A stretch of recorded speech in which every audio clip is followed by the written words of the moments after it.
Okay, this video is the last bit of notes for chapter 6. This one is talking about price floors. Now, in the last video, I talked about price ceilings. Price floors are kind of the opposite of price ceilings, but they are not for the same types of products. So essentially what a price floor is when the government gets involved and they set the lowest legal price that can be charged for a specific product. Now, these are going to be for different items than what it would be for a price ceiling. The best example of a price floor would be when you're talking about wages. Okay, when we're talking about how much we're going to pay people.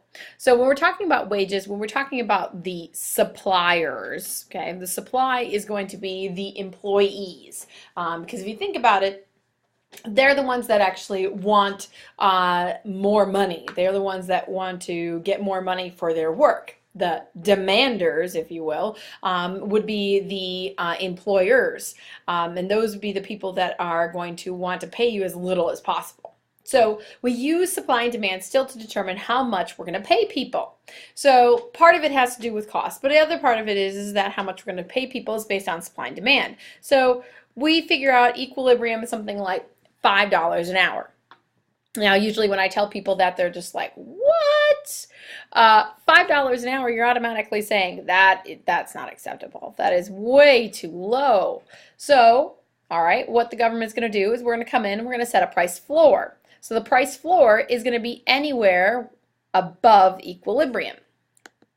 So in our case, we're going to set the price floor at $7.25. Now, just like the floor in a room, you can go anywhere above the floor, but you can't go below the floor. So this is going to be just like the floor in a room, you can't go below it. So can you reach equilibrium? No. Is this a new equilibrium?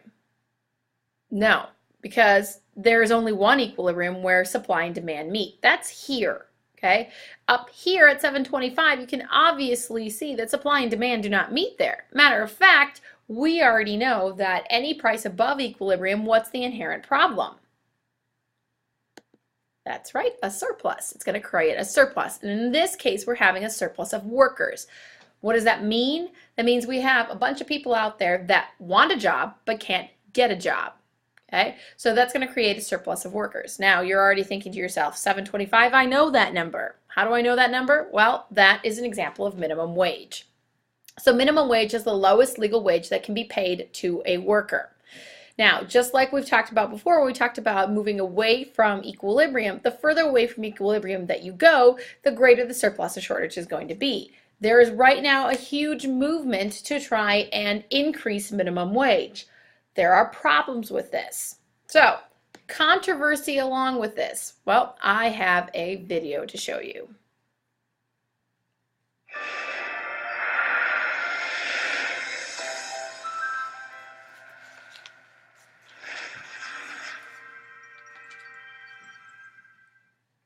I'm making $9.62 an hour. Worked there for 3 years and still making $9 an hour. $9.62. I'm the liquor clerk in the liquor department. I'm the one that stocks the shelves, stocks You the know, shelves. pretty much make the food for you I'm a guys. delivery guy. I do food samples in Casco, and when I get my paycheck, it makes me really happy because I earn it with my hands.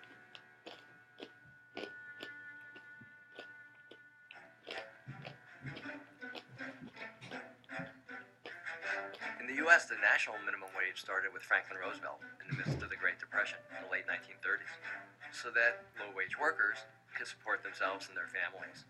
And then when Ronald Reagan was elected president, he vetoed minimum wage increases, and from 1981 until 1990, the minimum wage stayed constant at $3.35 an hour.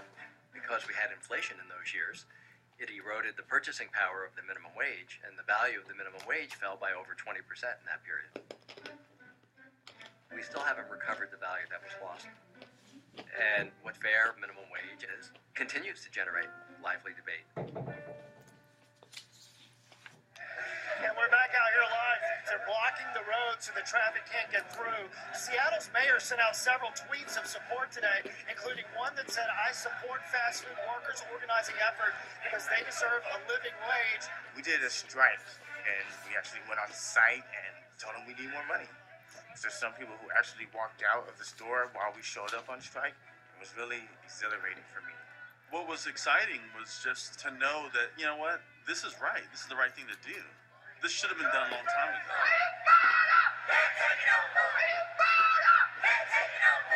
The entry levels, as nicely as I can put it, is basically the crap job.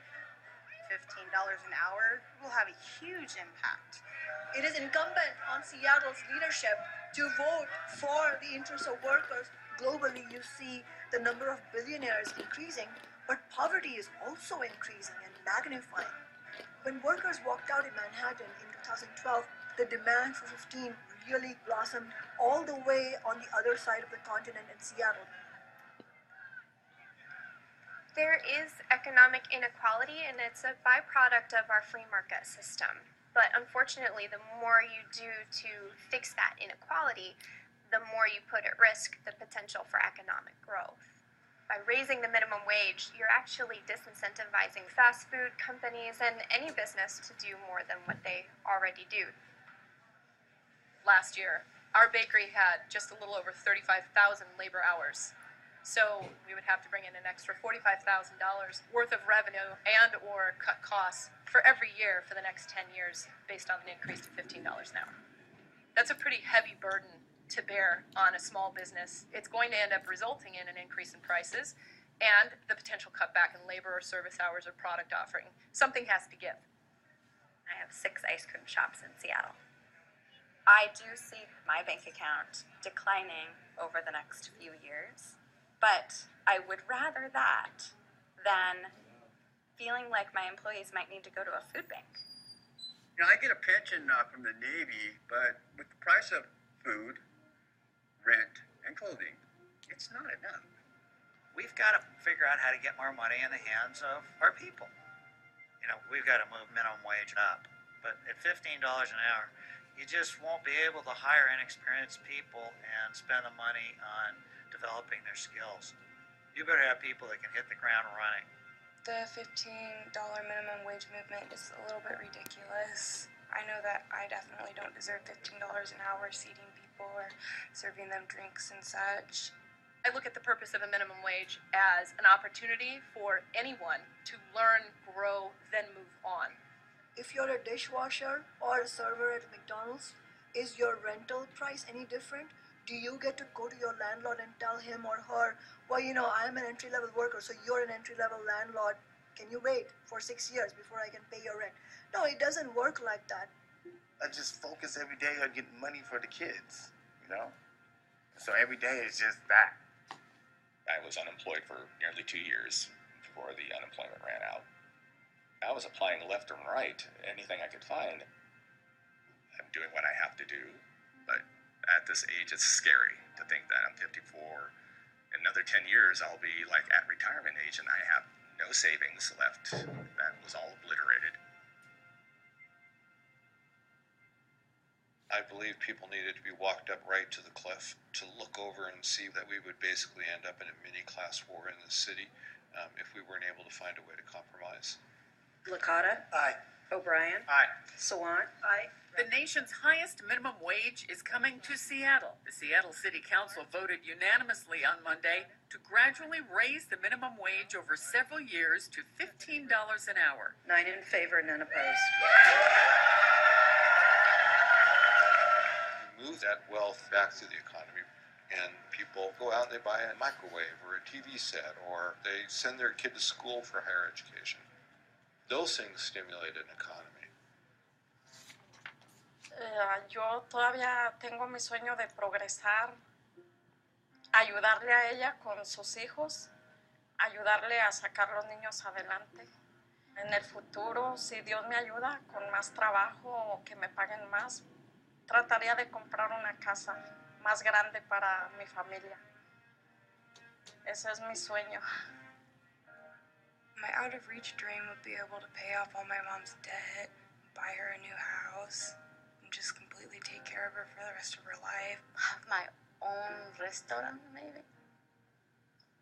Do you think realistically that you can achieve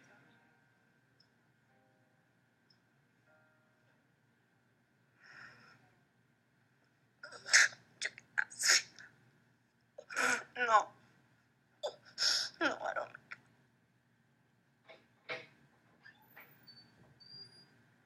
try to do my best I can for my son, so he can get a better job.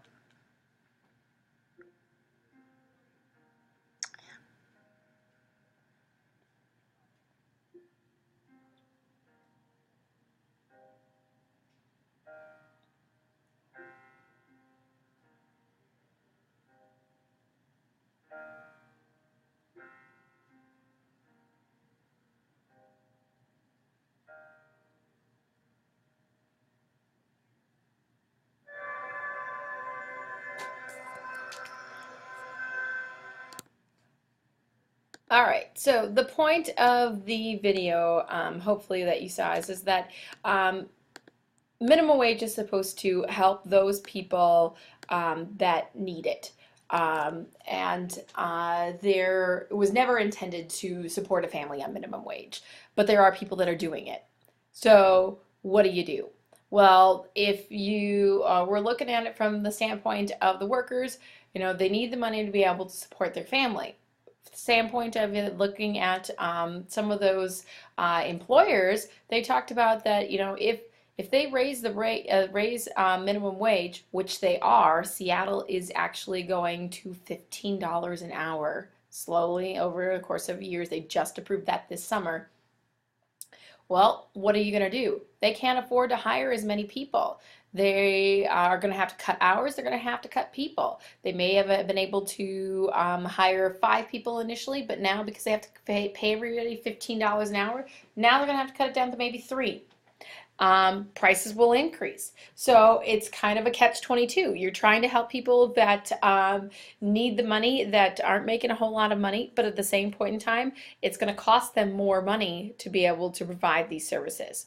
So what I want you to understand from this is that minimum wage is an example of a price floor. And both price ceilings and price floors are controversial because people want the government to get involved to help. You got to do something. You got to help. This isn't fair. But at the same point in time, you're messing with that pricing system and you're going to have consequences. It's not going to always work the way you want it to.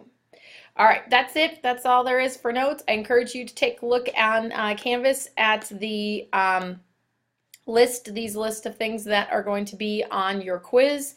This is listed on Canvas. And let me know if you have any questions. Thanks for watching.